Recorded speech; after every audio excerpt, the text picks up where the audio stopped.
This episode is coming out at the end of 2020.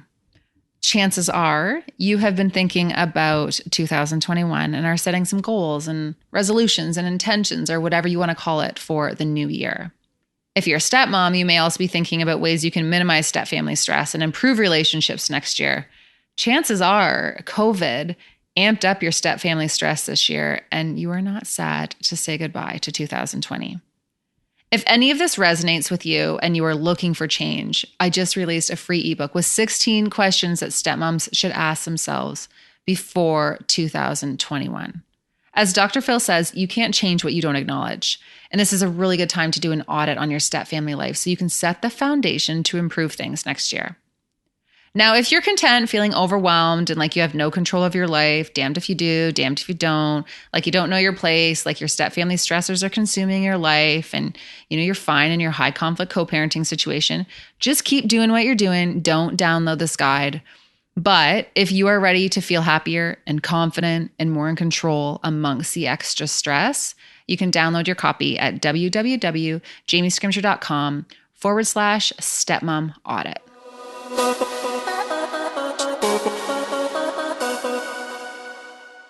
Hey guys, welcome back to the podcast. If you are in a high conflict co-parenting relationship, or even one that's like, meh, it's not great, you're going to take so much from this episode. In this episode, I interview April and Loren Kirk, the hosts of Co-Parenting Past Chaos podcast. These two badass women, they share one thing in common: the same husband.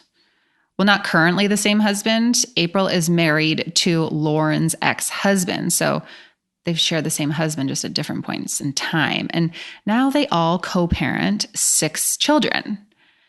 April and Loren are also obviously podcast hosts, like I just said, but they're also best friends. And you may be like, okay, well, that's so cute. Good for them. Just another one of those hearts and sparkles co-parenting relationships floating around my Facebook news feed. We've all seen them, right? And they're great and they're amazing. And you just think it's always been that way. But get this, a few years ago, these two were up to their ears in lawyers' bills and in such a high conflict co-parenting relationship that they had to do pick up and drop off at the police station with supervision. Yeah, when I said it was high conflict, I wasn't exaggerating. It was high conflict. And they have obviously made major strides in their co-parenting relationship and learned so many lessons along the way. And today we are diving into what it was like back then and how they went from being enemies to best friends and their advice for parents who are in a co-parenting relationship right now that is super high conflict, or maybe a stepmom or a mom who wants to have a healthy co-parenting relationship, but it just does not seem like it's in the cards. Now, I would love to hear your reaction to this episode. So do me a favor, take a screenshot, share it out on social, tag me at Jamie Scrimger and at Co-Parenting Past Chaos, that's April and Loren's handle, and let us know what you think. Also, if you haven't already, I would really love it if you could go over to iTunes and give this podcast a rating and a review. As I have said, these days, my love language is words of affirmation in the form of podcast reviews. Guys, I cannot tell you how much these reviews help us grow the show, inspire more women, and secure the best guests so we can keep doing what we're doing. So you guys are amazing. Thank you for doing that. Thank you all that you do to support this community. And trust me when I say that this community supports me just as much as I hope it supports you. Let's dive in. Welcome to the Kick-Ass Stepmom podcast. I'm Jamie Scrimger, wife, mom, stepmom, life coach, conversation opener, and BS caller. 7 years ago, I found myself sitting on the bathroom floor with a glass of wine, bawling my eyes out, wondering what the heck I was thinking, marrying a man with 3 kids and an ex-wife. Don't get me wrong, I was madly in love, the kids were great, but as a 26-year-old with zero experience in the parenting department, I was in over my head. When I went to the internet for support, I was disappointed with what I found. So I decided to create the type of support that I was looking for. Raw and real conversations about all things motherhood, stepmotherhood, and living a kick-ass life. Life can be hard, really freaking hard. But each week I'll bring you tips and strategies and mindset shifts to help you thrive amongst the tough stuff in life. My goal is to inspire you to live your version of a kick-ass life. We'll bring you along as I create my own. Let's do this. Loren and April, welcome to the podcast. Thank you for having us. Thank you so much. Yeah, I am so excited for this conversation. I was thinking today, I saw a TikTok video a long time ago, and it was both of you in the police station parking lot talking about how this is where you used to do your pickup and your drop-offs. And now you guys are best friends. So I was in that moment, I need to get them on the podcast. I need to speak to these ladies. So I'm so glad that we can make it happen. Yes, for sure. Right. So you know what? I think we should start by doing a little bit of an introduction so you guys could just share who you are and a little bit about your family dynamic, because it is pretty complicated. It is complicated. You may need a map, a road map, a family tree or something to understand this. But yeah, we'll give it a try. So April, myself, is married to Loren's ex-husband, and together we co-parent 6 children. I moved into the neighborhood with my second husband. We bought a house, and shortly after, Loren and her husband, John, moved in next door to me and my husband. Roy and I, who was my second husband, we divorced, and John and Loren divorced, and John and I got together. But it doesn't end there, because my second husband moved down the street. My first husband retired from the Navy, and he also moved across the street. And Loren moved a little down the street from my second husband. She was roommates with my second husband's ex-girlfriend. Did you catch it all? Yeah, we definitely need a chart. But no, yeah, I did get that. I got it. So basically, you guys are in this co-parenting relationship. You all live in the same neighborhood, which sounds amazing, but it wasn't always amazing. It was pretty high conflict at the beginning. It was when April first started dating my ex-husband, and then they got married. He and I were in the midst of a custody battle with our 3 children. And so she became my arch nemesis at the time for a couple of years, actually. There was a lot of screaming matches across the fence, some burning of some clothes in the front yard, the typical high conflict, the norm. Yeah, you know what? It sounds like it was pretty high conflict, but you guys have come so far. So I love to dive into that. So you guys end up in this custody battle with you guys. So you're looking, what was the custody battle about? The custody battle was about who would have sole custody of the boys, which John and I together share 3 sons. And I think at that time, there was a lot of just pettiness going on. Really, that's all it was. It was who we felt the children were better suited to live with, and who would have to pay child support, the normal petty divorce things, for no reason really whatsoever, other than just trying to get back at one another. Okay. And then, so you guys were at the point where it was so high conflict where you were doing your exchanges at the police station. Yes, they were court ordered for us to do our exchanges at the police department. So why did that happen? Was it just super, would you get into arguments and, how did that even get into the court order? Yeah, we would get into arguments, and also a way to document our exchanges. The best way to do that was in the police department parking lot. So this was all tied into our attorneys and our whole entire custody case. I think that at one point we were just doing anything we could to inconvenience the other household.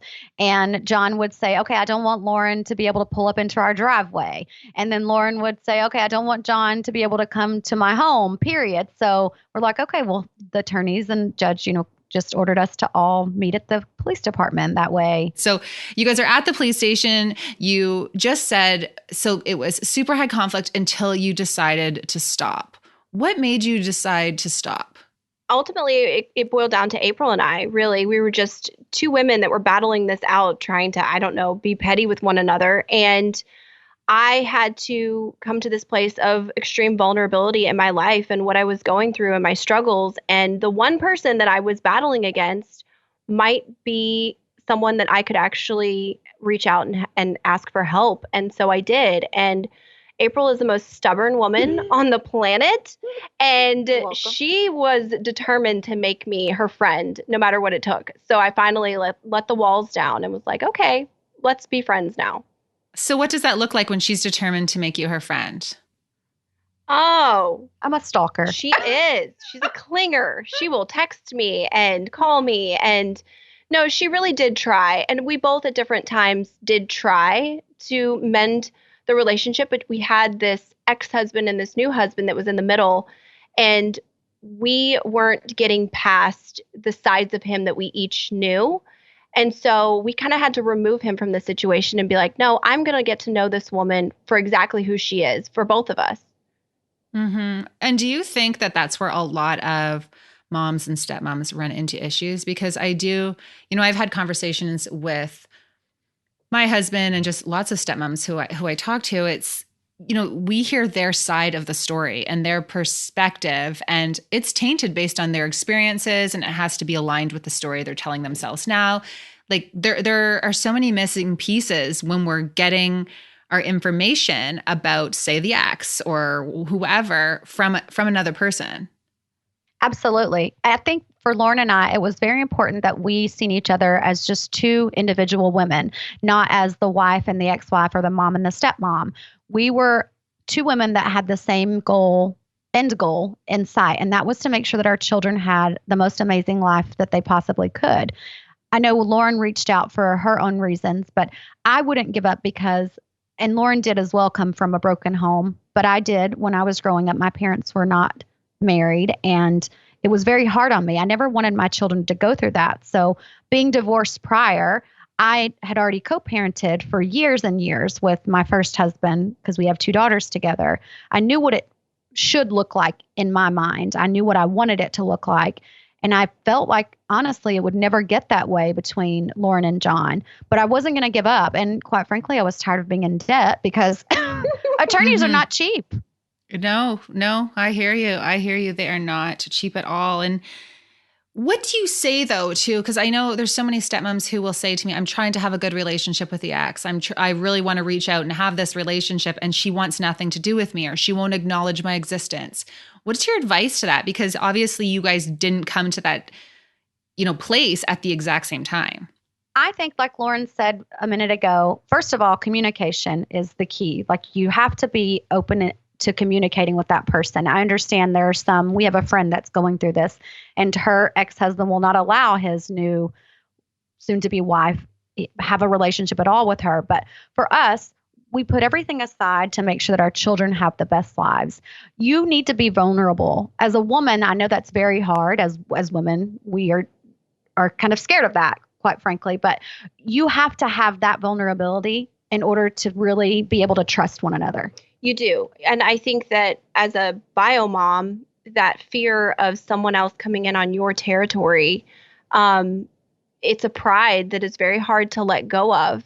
But like April said, the end goal for both of us was exactly the same. So instead of fighting someone on this, why not getting a teammate and someone that I can raise my children with, and my children can have two strong women raising them versus just one. Oh my gosh, I love that. And I think it's really sad because I think society has just pit us against each other, right? From the very beginning. Absolutely. You're fighting over this man, and even if you're not fighting over the man, you maybe they don't want to be together anymore, or whatever the situation is. But there's just this assumption that there's this pissing match between the mom and the stepmom. And it doesn't have to be like that. But even when you hear, you'll say to someone, oh, I'm a stepmom. How many times is the first conversation, the first question they ask, oh, well, how's the ex? Right? There's this assumption that there's going to be this battle. Yeah. And I, like I said, have been divorced, and my children had a stepmom. I'll tell you how I felt. It was jealousy. I was a failure in my eyes because I couldn't make my first marriage work to my children's father. And then I see this woman come in, and she can make him happy, and he can be a different man for her. But I wanted to convince her and myself that he was never going to be different, that he was always going to be this certain way. And that wasn't true. And I think Lauren and I had to deal with that a lot in the beginning of our relationship, and just finally had to realize that we are married, or were married, to two different people, quite frankly. Yes, oh the version of John that she is getting is not the version that I'm getting. And it doesn't devalue our marriage and the John that I had. It was a chapter, and the man that she's getting now, I pray, is a greater man for her, because they're raising our children. And that's, why he and I are not together, is because we couldn't raise our children in a happy, healthy home.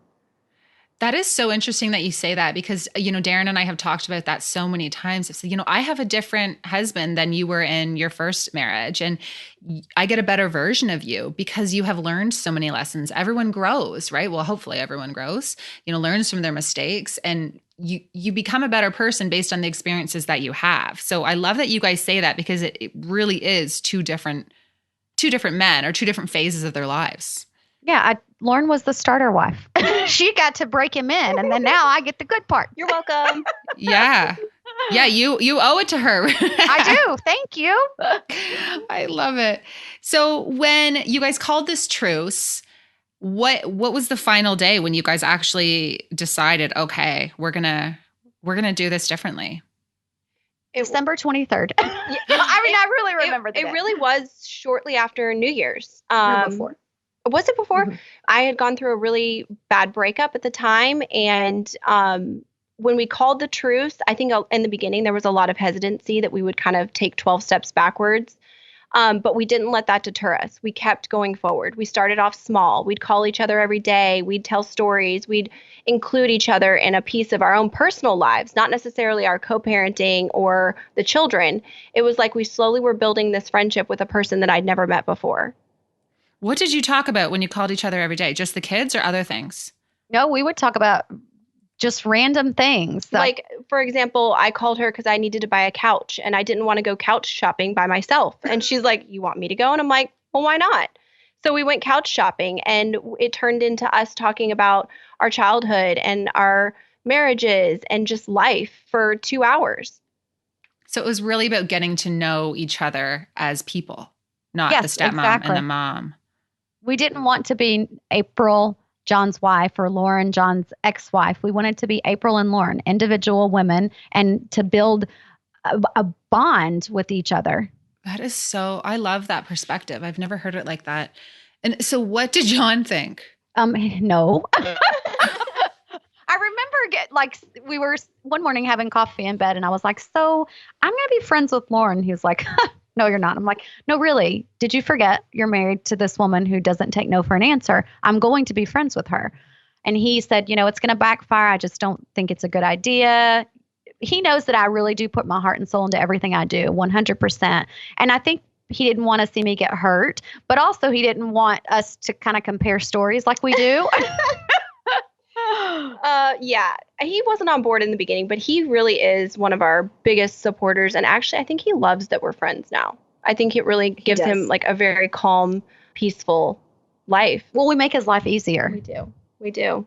Yeah, because I find when the two women can communicate about what's going on and running the family and all the things, it really is smooth sailing, right? Because I know I've definitely been in situations where we're really good at communicating and then other times not so much. And it is so much easier when everyone can be on the same page. And remember, you are on the same team. We are. And that's what I think a lot of times people forget, because in every relationship, women are we are prickly pear people. Mm-hmm. And there needs to be an alpha female, and then there needs to be the ones that don't really care about that stuff. Lauren doesn't care to be in charge. She knows that that's my thing and I like it, so she lets me, but I don't do it in a way that disrespects her as the mother of her children. I do it as a way to be a part of her team and just be a support system for her. It's a balance, really. She's the other half that I am lacking, and where she lacks, I'm the other half. And we had to see each other's weaknesses and strengths, which is always scary to let those out, especially for me. I hate doing that. But when I showed her my weaknesses, she got a better sense of how to communicate with me, and then could then help facilitate better communication with me and my ex-husband.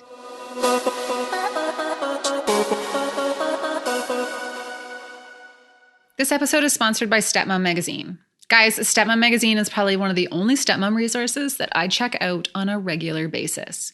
It is an online magazine with articles from all the top step parenting experts on all things stepmom life. If you've been through it, Stepmom Magazine has covered it. The articles inside Stepmom Magazine are written by a hand-selected team of experts. Contributors are licensed therapists and published authors and step family professionals who just get it.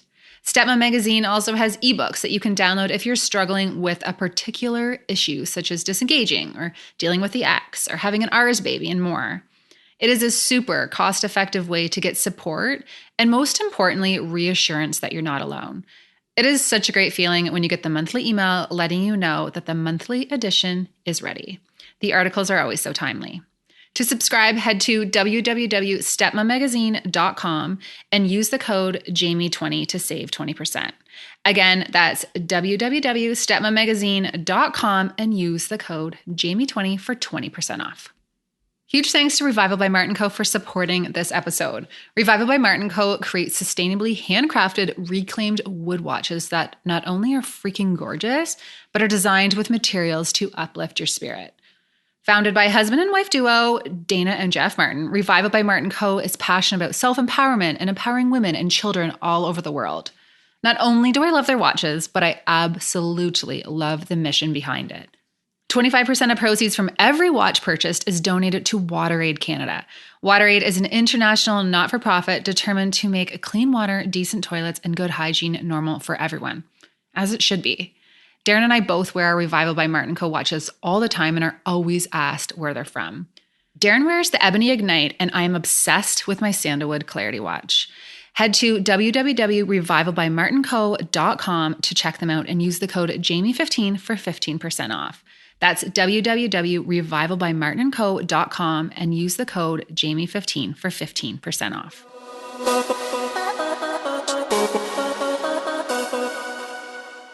And so when you got to this point, were there ever times, so you're building this friendship, and were there any bumps in the road where one of you was like, this is too close, or this isn't working, or I feel like you've overstepped?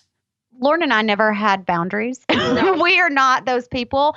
And there were probably 2 or 3 times where we did have to take a step back and say, okay, maybe this is too much.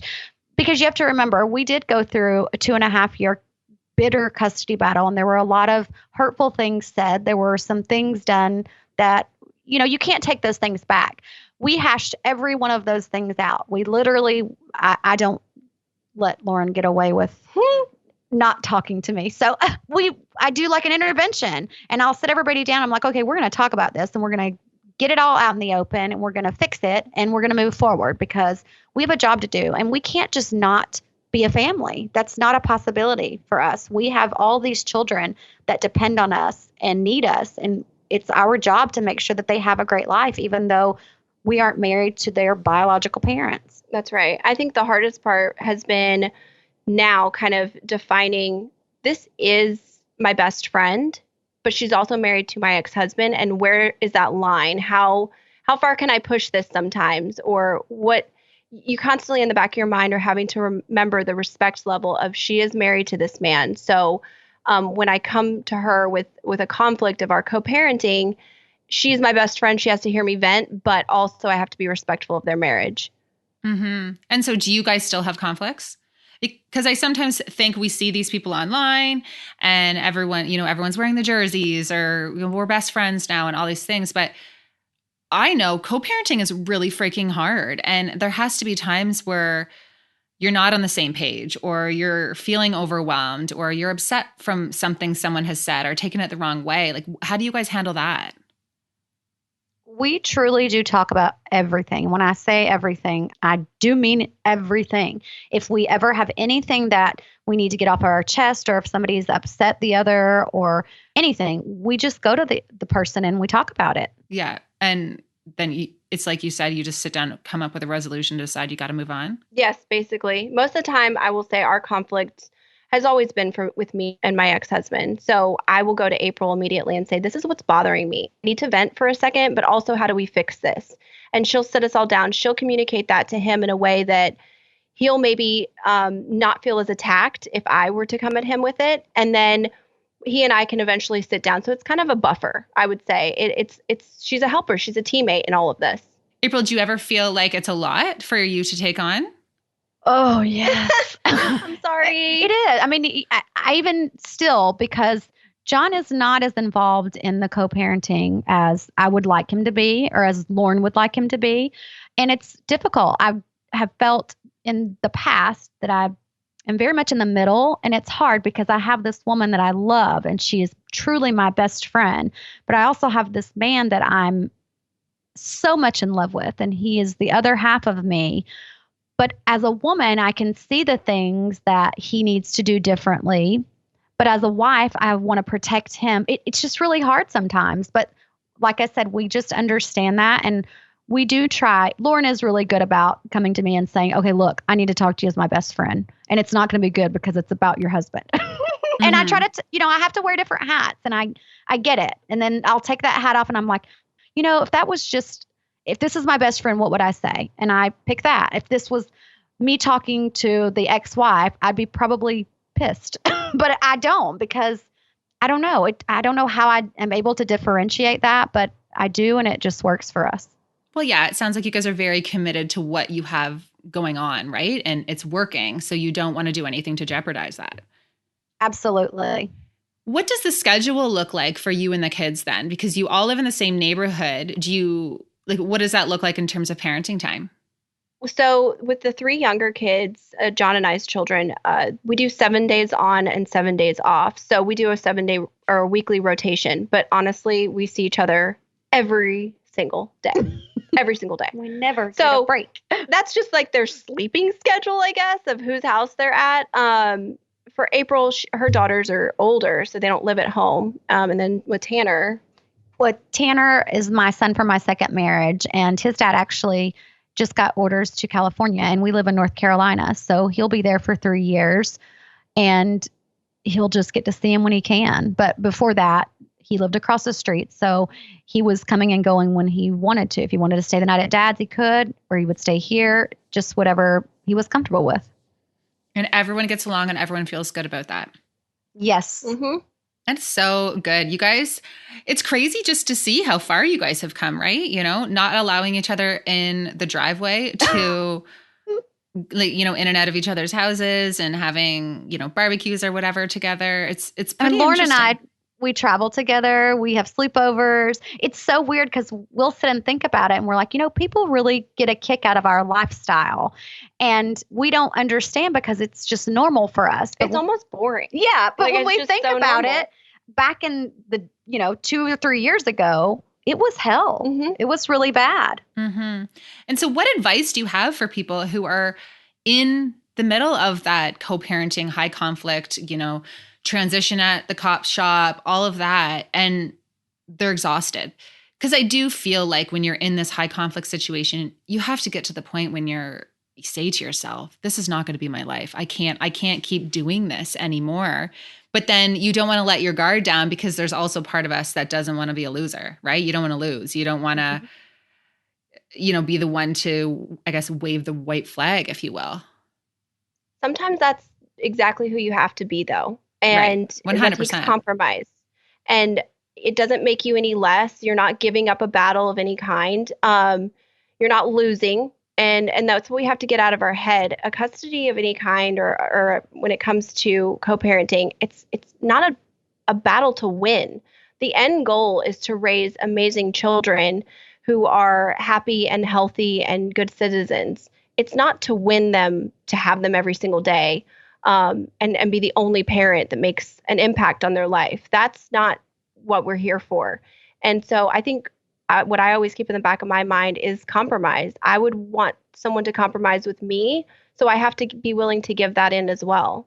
Mm-hmm. And it's important to remember they're not a pawn in your game. Like, it's so easy, I think, in these high conflict situations to use the kids as the opportunity to stick it to the ex, because you have those adult issues. Absolutely. And we were guilty of doing that to one another. And that's the hardest thing when we look back and think about all the time that we spent, that really we were fighting over more time with the kids, but we were spending all that time fighting with each other. So it was just so silly and so petty. And we did all these things just to hurt the other person.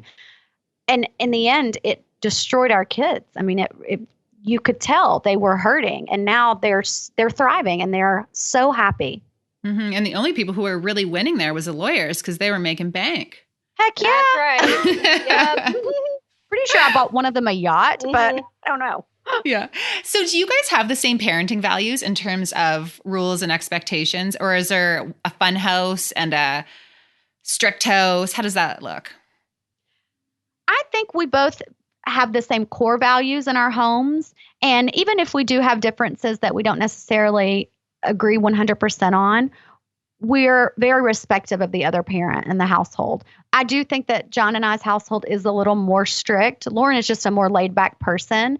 But as far as discipline goes, we're always on the same page. We're always on the same page. And even if it was something that I might not do in my home, it carries over. If that's a rule that they've made, we're going to make it collectively because we don't want the boys or any of the children thinking they're going to get one over on us. That's not how it's going to work. If you're punished there, you're punished here. Mm-hmm. Yeah. And I think that's super important for all co-parenting relationships because you don't want the kids to be able to use one house over the other, or, pick and choose where they go. But I want to go back for a quick second.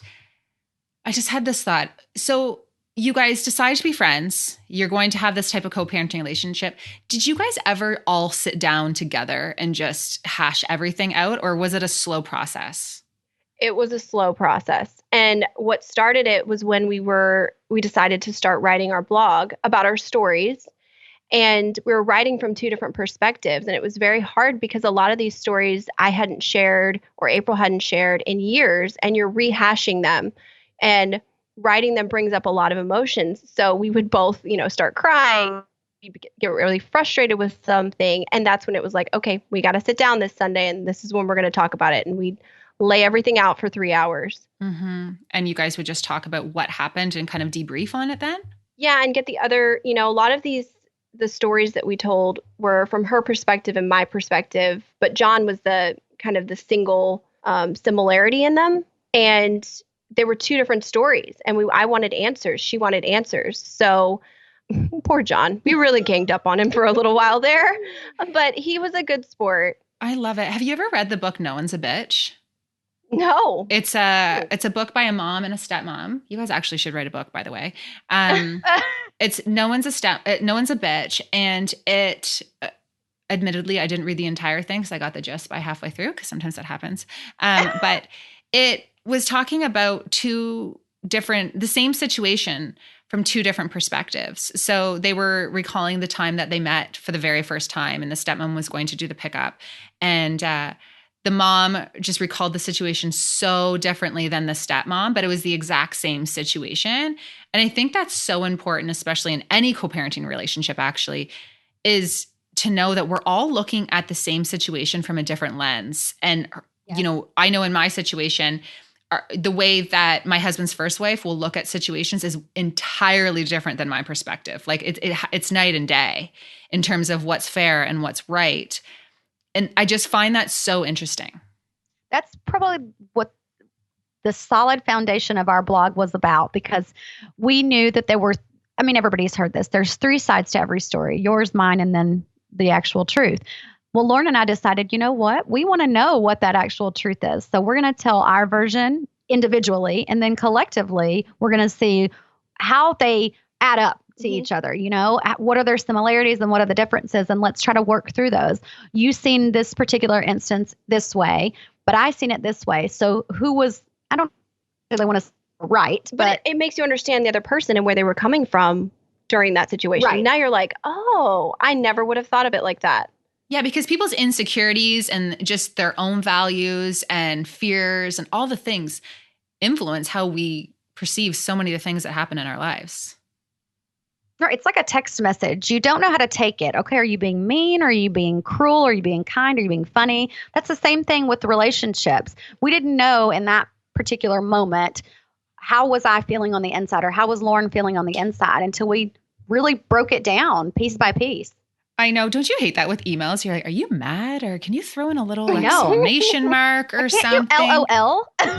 Yeah. I'm going to need a little bit of an emoji here. Like, I don't know. Are you being a bitch? Like, I don't really know what's happening. That's the worst when you get an email, you just don't know how to take it. And then you talk to the person in real life and they're super friendly. And you're just like, oh, okay. I guess I missed that. That's probably how my text messages come across. Yes, they are. And I will call you out on it. In the middle of that whole custody thing, there were times when we only communicated via email. No text messages were allowed, no phone calls. It was only strictly email. You cannot have a good relationship with somebody via email. It's just not possible. No, it's not. I agree. You have to have this, even just talking on the phone, sometimes you can have the emotion in the conversations. I think that's a really good point, actually. Yes.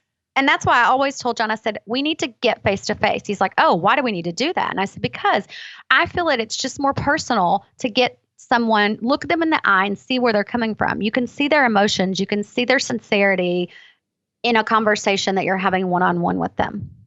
And people have a lot of balls when they're emailing too, right? Oh, people will often say things that they probably wouldn't say if they were talking to you. I think it is actually a recipe for increased conflict when you're only communicating through email.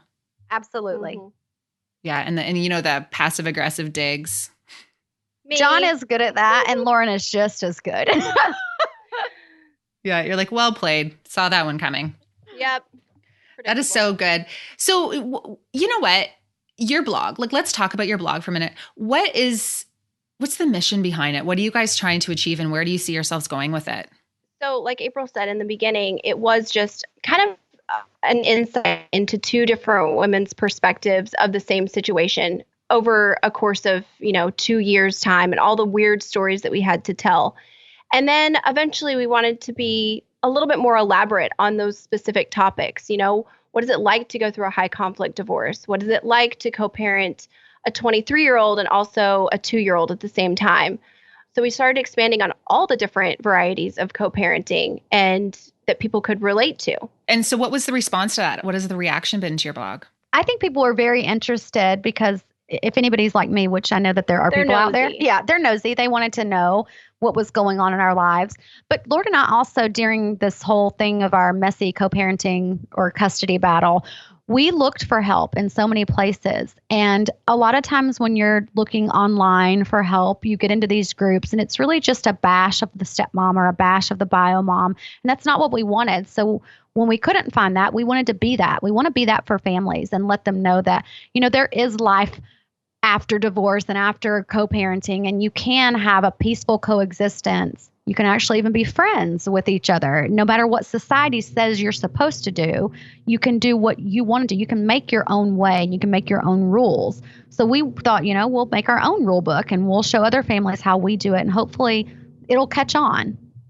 Yeah, I love it. And I think it's so important that you guys are sharing it from the two different perspectives, because there's so many women who can benefit from this. Even just little things that you've said in this interview, I'm thinking, oh yeah, that is so a quote card. The world needs to hear that message. So you guys really are an inspiration. Oh, thank you.